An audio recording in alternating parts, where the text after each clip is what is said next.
Consensus before blockchain, centralized truth and its hidden cost. For most of human history, consensus was not debated. It was declared. In early tribes, elders decided what was true.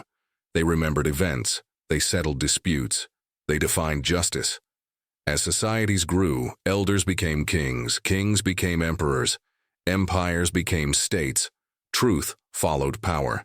If the king said land belonged to you, it did. If the king said you were guilty, you were. If the king said the currency had value, people believed it. Consensus was centralized because it was efficient. One authority, one ledger, one official record of reality.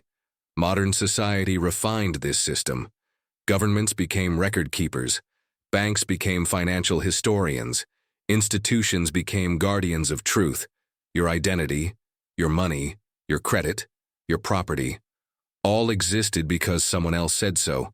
But this efficiency came with a price. Centralized consensus created absolute dependency. If the authority made a mistake, everyone suffered. If it lied, no one could prove it. If it failed, there was no backup. History doesn't hide this. Currencies have collapsed overnight. Savings have been frozen. Accounts erased. Borders redrawn with a pen. People didn't lose money because they were wrong. They lost money because the ledger changed. The larger the system grew, the more dangerous centralized trust became. And no system was larger than global finance. 2008, when trust broke, the moment consensus failed. In 2008, the illusion shattered. Banks that claimed to be safe weren't. Financial instruments labeled low risk were toxic. Trillions of dollars evaporated. People lost homes. Retirements vanished. Entire economies froze. And the truth emerged too late. The system wasn't designed to protect people. It was designed to protect itself. Governments stepped in. They printed money. They bailed out banks. They told the public it was necessary. Consensus was enforced, not voted on, not debated, declared. And millions of people realized something terrifying. They had no way to verify the truth themselves. Then, in the middle of this collapse, a document appeared online. 9 pages. No company, no institution, no authority. Just a title.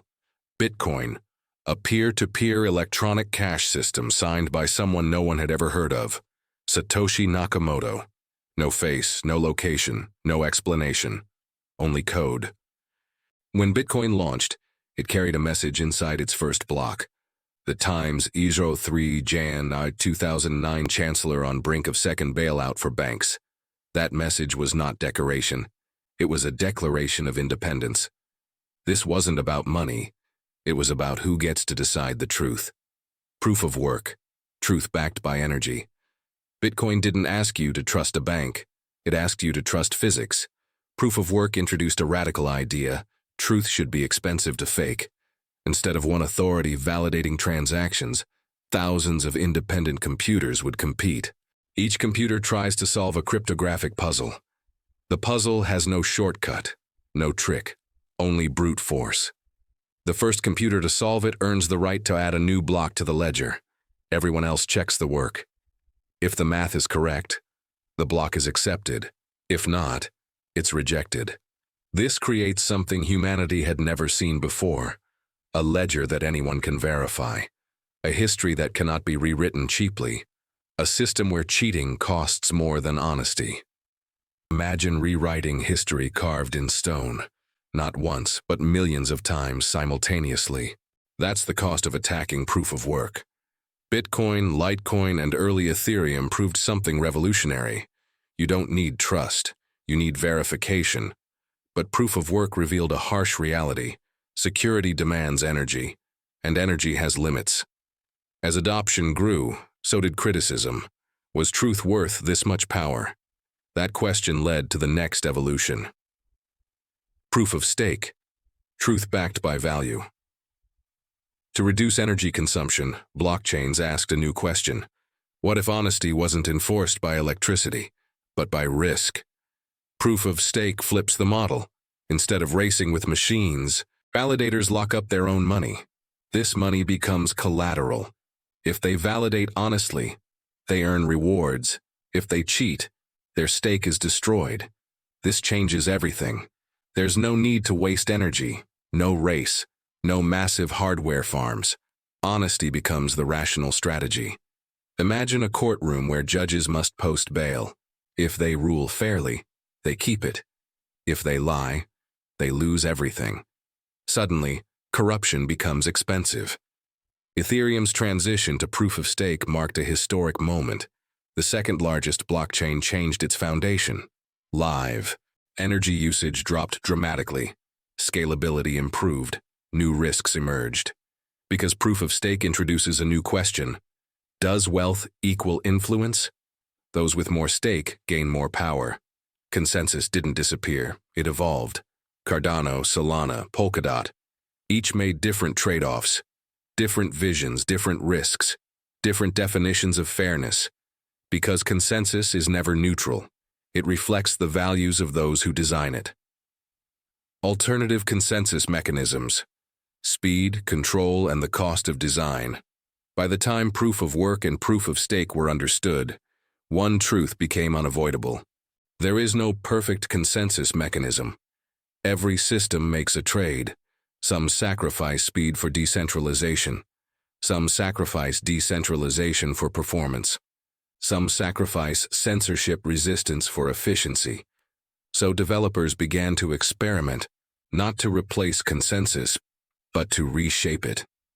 Delegated Proof of Stake, DPoS. Delegated Proof of Stake asked a simple question: what if everyone didn't need to participate directly?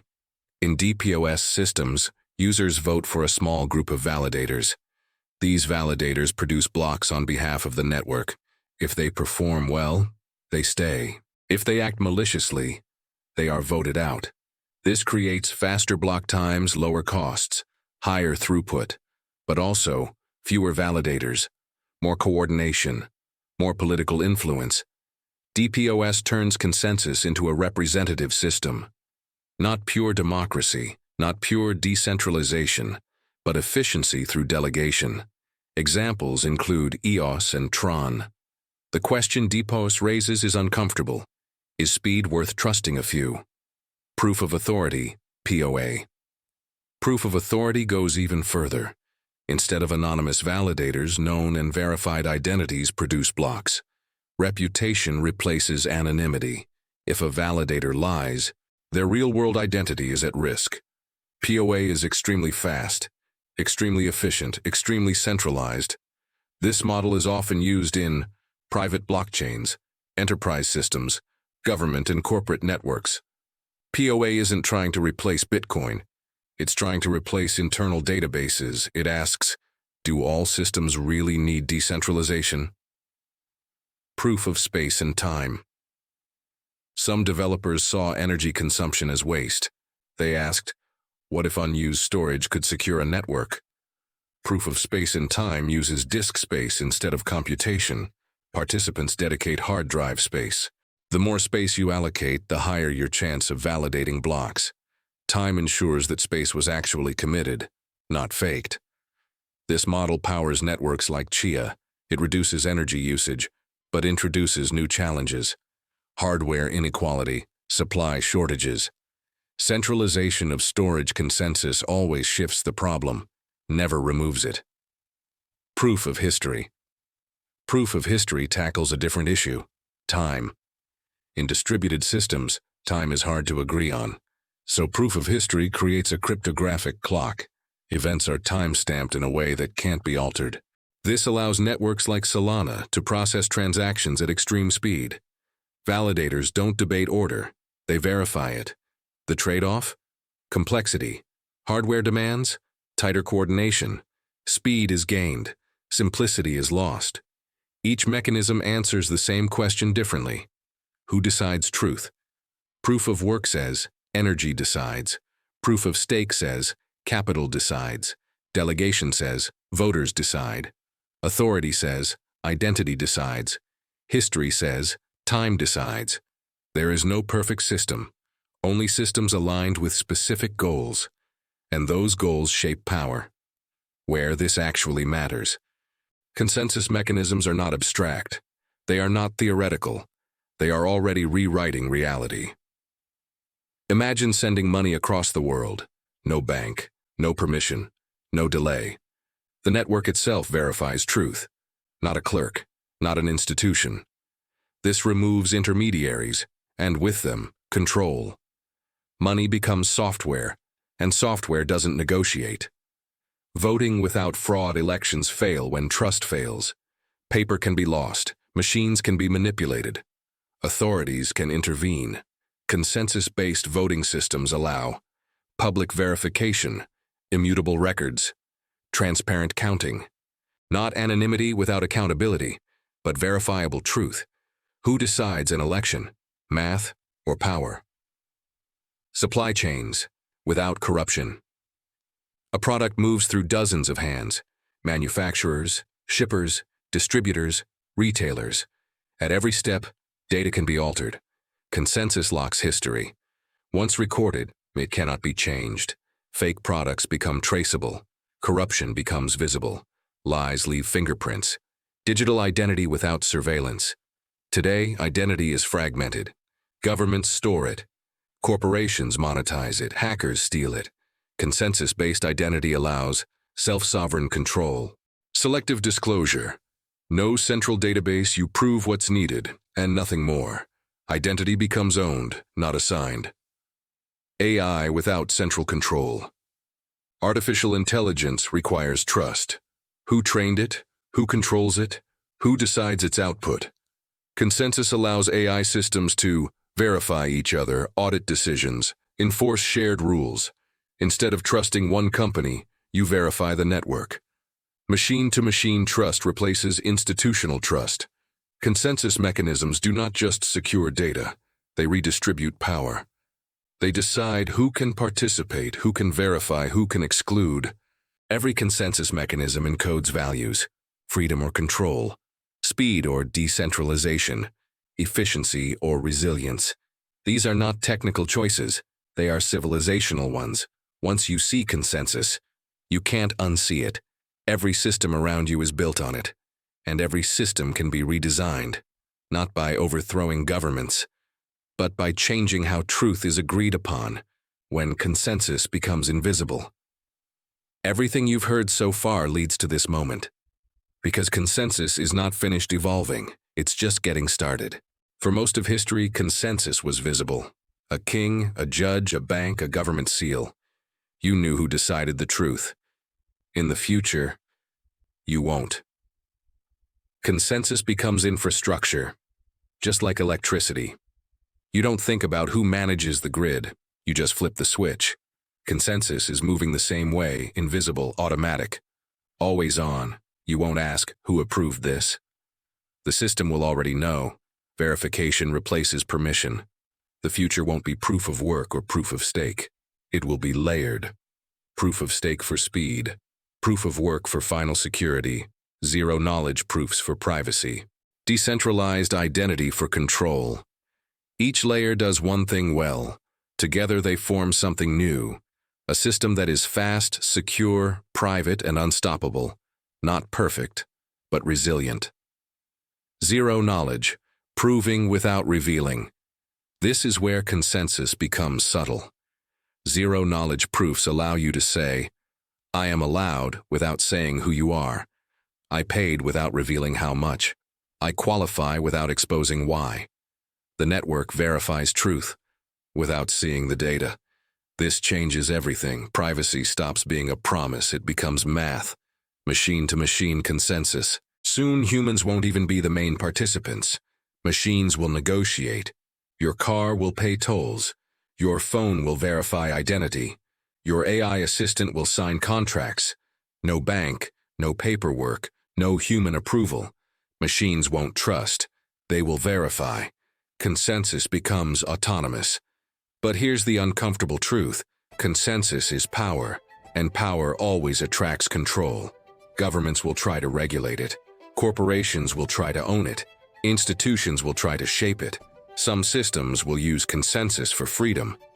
Others will use it for surveillance. The technology doesn't decide. The rules do. And the people who write the rules shape the future. The final question?